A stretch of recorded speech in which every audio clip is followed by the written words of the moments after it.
नमस्कार, हिंदी साधन चैनल में आप सभी का एक बार फिर से हार्दिक स्वागत है। आज के इस वीडियो में भारतीय काव्य शास्त्र के प्रमुख संप्रदायों पर हम चर्चा करेंगे। तो आइए देखते हैं प्रमुख संप्रदाय कौन कौन से हैं। प्रमुख संप्रदायों की संख्या मानी गई है, जिसमें से 6 संप्रदाय: रस संप्रदाय, अलंकार संप्रदाय, रीति या गुण संप्रदाय, वक्रोक्ति संप्रदाय, ध्वनि संप्रदाय, औचित्य संप्रदाय। तो अब हम इस वीडियो में कोशिश करेंगे सभी संप्रदायों को एक साथ समाहित करने की। सभी संप्रदायों के प्रमुख आचार्य कौन से हैं, इस पे चर्चा करेंगे। तो आइए शुरू करते हैं। भारतीय काव्य शास्त्र में रस सिद्धांत सबसे प्राचीन है, परंतु इसमें व्यापक प्रतिष्ठा मिली। यही वजह है कि यह सबसे प्राचीन सिद्धांत माना जाने लगा। रस संप्रदाय के प्रवर्तक हैं आचार्य भरत मुनि। 200 ईसा पूर्व इनका समय है। इन्होंने ही रस का सबसे पहले निरूपण नाट्य शास्त्र में किया, इसीलिए इन्हें रस निरूपण का प्रथम व्याख्याता एवं इनके ग्रंथ नाट्य शास्त्र को रस निरूपण का प्रथम ग्रंथ माना जाता है। इन्होंने अपने ग्रंथ के 6ठे अध्याय में रस सूत्र तथा 7वें में विभाव, अनुभाव और संचारी भाव तथा अस्थाई भाव की भी व्याख्या किए हैं। आइए अब देखते हैं विभिन्न आचार्यों ने रस की परिभाषा किस प्रकार से दी है। भरत मुनि ये तो रस के प्रवर्तक थे ही, और अन्य आचार्यों ने भी अपनी अपनी परिभाषा को दिया है। रस को उन्होंने किस प्रकार से क्या कहा है। तो आइए सबसे पहले देखते हैं, रस संप्रदाय के प्रवर्तक से ही शुरू करते हैं। भरत मुनि विभावानुभाव व्यभिचारी संयोगाद्रस्य निष्पत्ति, ऐसा भरत मुनि ने कहा है। दांडी वाक्यस्य ग्राम्यतया योनि माधुर्य दर्शतो रसः। धनंजय विभावैरुणोभावैक्षु सात्विकर्ध्यः भिचारेभिः आनीयमानः स्वादत्य अस्थायी भावे रसः स्मृतः। अभिनव गुप्त ने कहा है, सर्वथा रसात्मक वित्त विद्ना प्रतिदिग्राहो भव एवं रसः।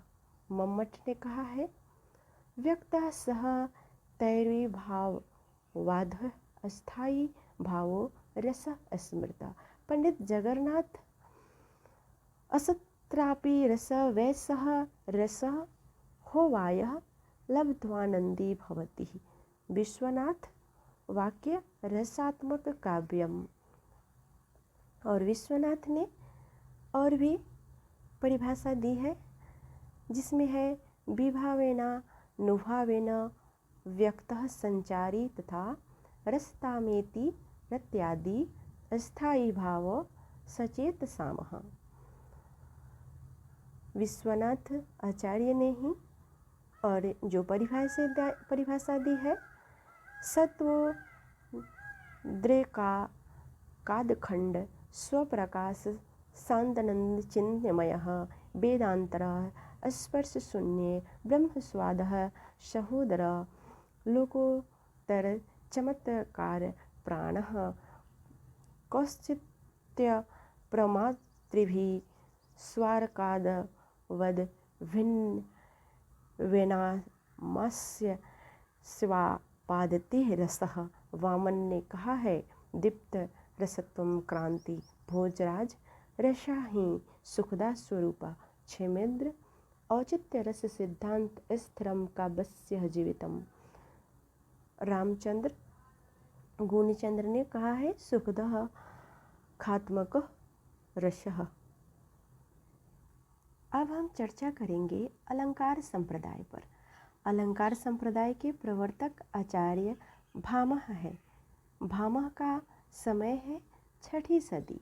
भामह ने अलंकार संप्रदाय की स्थापना की और काव्य अलंकार ग्रंथ की रचना की। आइए अब देखते हैं विभिन्न आचार्यों ने अलंकार की परिभाषा किस प्रकार से दी है। तो जैसा कि अभी हमने देखा कि अलंकार संप्रदाय के जो प्रवर्तक थे वे थे भामह। अब हम देखेंगे कि सभी आचार्यों ने अलंकार को किस रूप से अपनी परिभाषा को व्यक्त किया है। तो अलंकार के जो प्रमुख आचार्य भामह थे, इन्होंने कहा है नकांतमपि निर्भुस विभाति वनिता मुखम, अर्थात बिना आभूषण के स्त्री के मुख में सौंदर्य नहीं आ सकता, उसी प्रकार बिना अलंकार के काव्य में चमत्कार नहीं आ सकता, ऐसा भामह ने कहा है। अब वामन के अनुसार आचार्य वामन ने अलंकृते अलंकार अर्थात जो सौंदर्य दिलाए वह अलंकार है। दांडी के अनुसार अलंकार की परिभाषा है काव्य शोभाकरान धर्मान अलंकारायण पच्यते है, अर्थात काव्य का शोभा करने वाले धर्म अलंकार है। वामन इन्होंने कहा है काव्य ग्रहालंकारात् सौंदर्य मलंकार, अर्थात काव्य का ग्राह्य विषय अलंकार है जो सौंदर्य की सृष्टि करता है। आचार्य विश्वनाथ शब्दार्थयोस्थिराय धर्मः शोभितः साइनः, अर्थात शब्द और अर्थ की विभूति बढ़ाने वाले अस्थिर धर्म ही अलंकार है। अब हिंदी के आचार्य केशवदास को भी हम इसमें लेंगे, क्योंकि केशवदास भी की जो पंक्ति है यद्यपि सुजात सुलक्षणी सुबरस सरस सवृत भूषण बिन न विराजती कविता वनिता मित, इनकी ये जो पंक्ति है वो बहुत ही महत्वपूर्ण हुई है। तो हम इन्हें भी लेंगे कि इन्होंने क्या कहा है अलंकार के बारे में। तो इस पंक्ति का अर्थ है कि बिना आभूषण के काव्य और स्त्री दोनों में सौंदर्य की प्राप्ति नहीं होती। कवि देव के अनुसार अलंकार पहिरे अधिक अद्भुत रूप लगती। हिंदी के आचार्यों में दुल्हा कवि भी आते हैं, जिन्होंने भी जो परिभाषा दी है वो है बिन भूषण नहीं भूषई कविता। भिखारी दास के अनुसार अलंकार की परिभाषा है भूषण है दूषण काल, और पद्माकर के अनुसार है शब्दहु ते कछु अर्थ दे कहु दहु ते उर आनी अभिप्राये जिमि भाति जह अलंकार हो मानी। अब हम अलंकार के प्रकार पर चर्चा करेंगे कि किस आचार्यों ने अलंकार के कितने प्रकार बताए हैं, बहुत ही महत्वपूर्ण है। आचार्य भरत मुनि ने 4 प्रकार के अलंकारों की चर्चा की है, जिसमें उपमा, रूपक, दीपक, यमक। भामह ने 38 अलंकारों की चर्चा की है, जिसमें 2 शब्दालंकार और 36 अर्थालंकार है। दंडी ने अलंकारों का भेद 39 माना है। उद्भट ने अलंकारों की संख्या 41 मानी है।